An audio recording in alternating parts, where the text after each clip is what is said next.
আজকের ইন্টারনেটে দেখবেন অনেক জায়গায় খুব লম্বা চওড়া একটা কবর সাজানো গোছানো, এটাকে হযরত আদম আলাইহিস সালামের কবর বলে প্রচারিত করা হচ্ছে। আদম আলাইহিস সালাম থেকে শুরু করে ঈসা আলাইহিস সালাম পর্যন্ত যত নবী পৃথিবীতে আগমন করেছেন, কোন নবী কত তারিখে জন্মগ্রহণ করেছিলেন, কত তারিখে ইন্তেকাল করেছেন, তার সঠিক ইতিহাস যেমন কেউ বলতে পারবে না, পৃথিবীর জমিনে তার কবর কোথায় সেটাও নির্ধারিতভাবে কেউ বলতে পারবে না।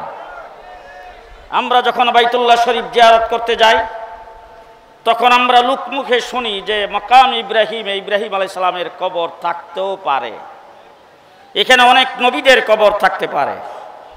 ফিলিস্তিন আজকে যেখানে ইসরায়েলিরা টনের টন বোমা নিক্ষেপ করছেন, যেখানে মুসলমানদের প্রথম কেবলা অবস্থিত, সেই জায়গাটাকে নবীদের জন্মভূমি বলা হয়, নবীদের দেশ বলা হয়। সেখানের মাটির নিচে অনেক নবী শুয়ে আছেন, তবে কে কোথায় আছেন সেটা কোনো নির্ধারিত নাই। কিন্তু আমার নবী সর্বশেষ নবী মুহাম্মদুর রাসূলুল্লাহ সাল্লাল্লাহু আলাইহি ওয়াসাল্লাম কত সনে কত তারিখে রাত্র দিনের কোন সময় তিনি জন্মগ্রহণ করেছিলেন, সেইটা যেমন ইতিহাসের পাতায় সংরক্ষণ করে লিখিত আছে, কিয়ামত পর্যন্ত থাকবে। তেমনি করে আমার নবী কোন তারিখে ইন্তেকাল করেছেন, কোন সময় ইন্তেকাল করেছেন, ইন্তেকাল করার সময় তার কাইফিয়ত কি ছিল, তিনি কি করতে করতে আল্লাহ পাকের ডাকে সাড়া দিয়েছেন, তার ইন্তেকালের পরে অবস্থা কি হয়েছে, তাকে কোথায় দাফন করা হয়েছে, সেটা নির্ধারিত আছে না নাই? জি আছে। এটার প্রমাণ হলো আমার নবী সর্বশেষ নবী। অতীতে নবী পৃথিবীতে আগমন করেছেন, তারা দুনিয়ার থেকে চলে গেছেন, তাদের নবুয়ত চলে গেছে, তাদের নবুয়ত পৃথিবীতে চলবে না, তাদের উম্মত পৃথিবীতে থাকবে না। সুতরাং উম্মতের সঙ্গে নবীর কানেকশনের কোনো প্রয়োজন নাই। আমার নবী সর্বশেষ নবী, উম্মত কিয়ামত পর্যন্ত থাকবে, উম্মতের সঙ্গে নবীর কানেকশনের প্রয়োজন। এই জন্য আল্লাহ পাক আমাদের জন্য রওজা আতহারের দিকে কানেকশন লাগাইছেন। রাসূল সাল্লাল্লাহু আলাইহি সাল্লাম বলেছেন, মান যারা কবরি ওয়াজাবাত লাহু শাফাআতি, আমার কবর যদি কেউ জিয়ারত করে তার উপর সুপারিশ করা আমার জন্য ওয়াজিব হয়ে যায়। সেই কবর জিয়ারত করার জন্য আপনারা সবাই লালায়িত কিনা? আকাঙ্ক্ষা আছে না নাই? মুহাম্মদুর রাসূলুল্লাহ সাল্লাল্লাহু আলাইহি ওয়াসাল্লাম গেছেন জমজম কূপের পারে, সেখানে যাওয়ার পরে কূপ থেকে পানি উঠায় রাসূল সাল্লাল্লাহু আলাইহি সাল্লাম, লম্বা চড়া ঘটনা আমি সংক্ষেপে বলছি, কূপ থেকে পানি উঠায় রাসূল সাল্লাল্লাহু আলাইহি সাল্লাম একটা গ্লাসের মধ্যে পানি নিয়ে হুজুর পানি পান করে কিছুটা পানি রেখে দিয়েছেন। সে অল্প পানি যেটা রাসূল সাল্লাল্লাহু আলাইহি সাল্লামের পান করার পরে জুটা হয়েছিল, সেই পানিটা রাসূল সাল্লাল্লাহু আলাইহি সাল্লাম জমজম কূপে ছেড়ে দিয়েছেন। জমজম কূপে ছেড়ে দেওয়ার পরে জমজম কূপের পানির সাথে রাসূলের জুটা পানিটা মিশে গেছে।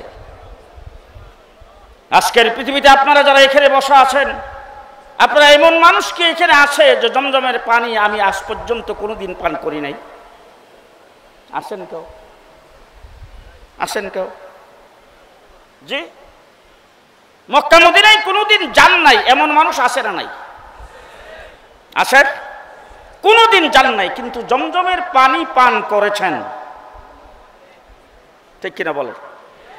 জি, তাহলে জমজমের পানি যারা পান করেছেন, হযরত ইসমাঈল আলাইহিস সালামের পায়ের গোসায় বরকতময় সেই কূপ জারি হয়েছিল, কিয়ামত পর্যন্ত সেটা জারি থাকবে।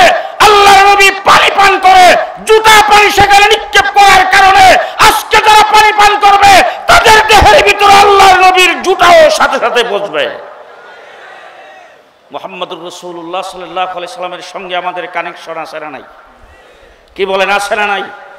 আজকে আমি যেহেতু সময় কম এই জন্য সংক্ষিপ্ত কথা বলতে চাই। আমরা শাপলা চত্বরে আগমন করেছিলাম আল্লাহ মাহমুদ শফি রহমতুল্লাহ আলাইহির ডাকে 2013 সালে। সেখানে আমাদেরকে রাতের বেলা 1,54,000 গুলি মেরে আমাদেরকে সেখান থেকে উৎখাত করা হয়েছে, আমাদের শত শত ভাইকে হত্যা করা হয়েছে। সেই জায়গায় আমরা আগমন করেছি আল্লাহর নবীর সিরাতকে বাস্তবায়ন করার জন্য। আমরা রক্ত দিয়েছি রাসূল সাল্লাল্লাহু আলাইহি সাল্লামের সিরাতকে বাস্তবায়ন করার জন্য। এই জন্য ঐক্যমত কমিশনের মিটিংয়ে প্রধান উপদেষ্টার সামনে সেখানে যখন সর্বপ্রথম মিটিং হয়, সংস্কার নিয়ে যখন কথা হয়, আমি সেখানে দাঁড়িয়ে তখন বলেছিলাম সংস্কার যারা করবেন, 11টা সংস্কার কমিটি গঠন করা হয়েছে, প্রত্যেকটা কমিটির প্রধান এবং সদস্যদেরকে সংস্কার করার আগে 1 নম্বরে মাথায় রাখতে হবে দেশটা মুসলমানের দেশ। আমার দেশ মুসলমানের দেশ হিসাবে আমরা আজকে সিরাতুন নবীর আলোচনা সেখানে করছি। আমরা ওয়াজ মাহফিল ইসলামী সম্মেলনে সিরাতের আলোচনা করি। 24 ঘন্টা সকালবেলা যখন ঘুম থেকে উঠি আল্লাহর নবীর আদর্শ নিয়ে উঠি। আমরা যখন প্রথম উযু করি আল্লাহর নবীর আদর্শ নিয়ে উযু করি। আমরা যখন ইস্তেনজায় যাই আল্লাহর নবীর আদর্শ নিয়ে ইস্তেনজা করি। রাসূলুল্লাহ সাল্লাল্লাহু আলাইহি ওয়াসাল্লামের জীবন আদর্শ আমাদের জন্য পথ পাথেয়। 24 ঘন্টা আমরা সেটাকে লালন করি, সেটার উপর আমল করি। বাংলাদেশে আল্লাহর নবীর সিরাতের বিরুদ্ধে কোন সরকার যাবে, প্রশাসন যাবে, এই দেশে তাদেরকে থাকতে দেওয়া হবে না, এই দেশে তাদেরকে কাজ করতে দেওয়া হবে না।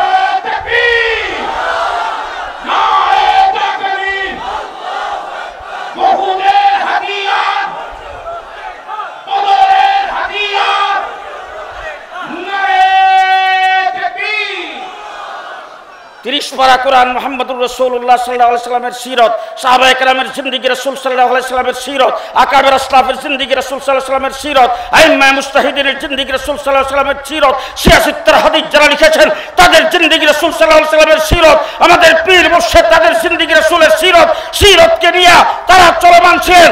আমরাও সিরত কিনে চলমান আছি। সিরতকে আমরা সর্বস্তরে বাস্তবায়ন করতে চাই।